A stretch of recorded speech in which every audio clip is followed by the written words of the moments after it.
গত ২১শে জানুয়ারি পশ্চিমবঙ্গের আশা ও পৌরস্বাস্থ্য কর্মীদের উপর পুলিশের লাঠিচার্জ এবং জিআরপির নিপীড়নের ঘটনার প্রতিবাদে আজ উত্তাল হল বহরমপুর। পূর্ব ঘোষণা অনুযায়ী আজ ২৮শে জানুয়ারি পশ্চিমবঙ্গ আশাকর্মী ইউনিয়ন এবং পৌর স্বাস্থ্যকর্মী ইউনিয়নের যৌথ উদ্যোগে এক বিশাল বিক্ষোভ কর্মসূচির ডাক দেওয়া হয়।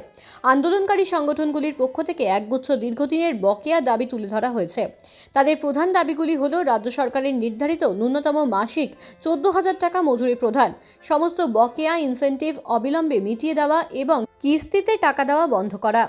কর্মরত অবস্থায় মৃত্যু হলে সংশ্লিষ্ট কর্মীর পরিবারকে ৫ লক্ষ টাকা ক্ষতিপূরণ প্রদান, আশা কর্মীদের সরকারিভাবে স্বাস্থ্যকর্মীর পূর্ণ স্বীকৃতি দান। ইউনিয়নের নেতৃত্বের অভিযোগ, বারবার প্রশাসনের দ্বারস্থ হওয়া সত্ত্বেও কাজের কাজ কিছুই হয়নি। কার্যকর কোনো পদক্ষেপ নেওয়ার বদলে আন্দোলন দমন করতে পুলিশি হস্তক্ষেপ এবং হয়রানির পথ বেছে নিয়েছে সরকার। গত ২১শে জানুয়ারি ঘটনাকে তারা প্রশাসনের অমানবিক মুখ হিসেবে দেখছেন।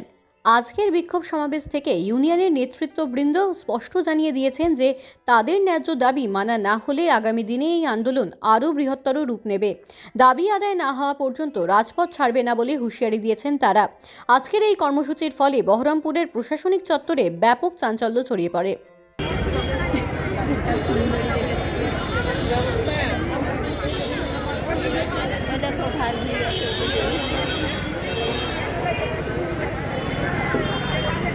মূলত আমাদের ২১শে জানুয়ারি আমাদের স্বাস্থ্য ভবন অভিযান প্রতিহত করার জন্য যে পুলিশি বর্বরতা আমাদের আন্দোলনে নেমে এসেছিল, সেই পুলিশি বর্বরতার বিরুদ্ধে আমাদের ধিক্কার জানাতে আমরা এখানে বিক্ষোভ অবস্থান করছি। মোটামুটি দেখছি লাগাতার আন্দোলন আপনারা করছেন, কতগুলো দাবি আপনারা মূলত রাখছেন? আমাদের মূলত ৮ দফা দাবি আছে।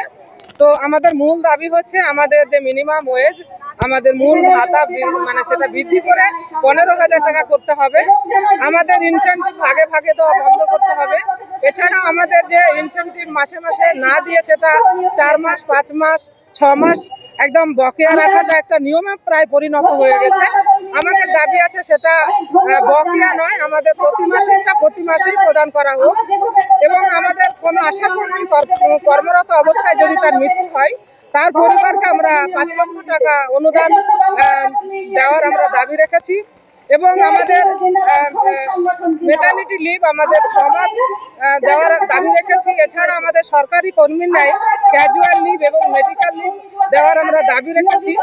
এছাড়াও আমাদের যে পিএলআই সহ বিভিন্ন পরিষেবার বকেয়া রয়েছে, সেই বকেয়া আমরা অতি দ্রুত প্রদানের আমরা দাবি রেখেছি।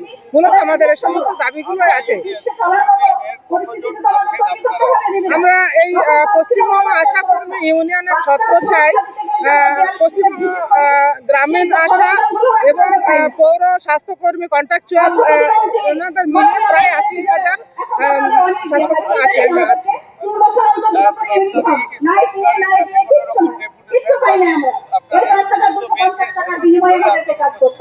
আমাদের ৭ই জানুয়ারি আমরা স্বাস্থ্য ভবনে গেছিলাম।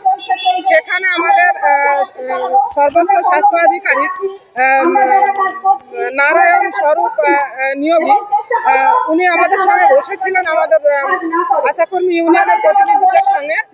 এবং সেখানে যে আমাদের দাবি দাওয়াগুলো ছিল তার মধ্যে কিছু দাবি, যেমন আমাদের এই ম্যাটারনিটি লিভ এবং আমাদের কোনো আশাকর্মী যদি স্বাস্থ্যকর্মী কর্তব্যরত অবস্থায় মারা যায় তার পরিবারকে ৫ লক্ষ টাকা প্রদান, এবং আমাদের ম্যাটারনিটি লিভ এবং অন্যান্য যে সরকারি কর্মীর যে ছুটিগুলো, সেইগুলো নিয়ে উনি আশ্বস্ত করলেও আমাদের যেটা মূল দাবি যে আমাদের বেতন ভাতা বৃদ্ধি করে ১৫,০০০ টাকা করা হোক, এই বিষয়ে উনি আমাদের আশ্বাস দিতে পারেননি। ফলে উনি আমাদের আবার ২১ জানুয়ারি ডেকেছিলেন যে সেই দিন আপনাদের একটা আশ্বস্ত করা হবে, এবং আমরা অনেক আশা নিয়ে আমরা সেখানে সেদিন গিয়েছিলাম। কিন্তু সেদিন আমার নাম দুলালী বেগম, আমি পশ্চিমবঙ্গ আশাকর্মী ইউনিয়নের জেলা সম্পাদিকা এবং রাজ্য কমিটির একজন সদস্য।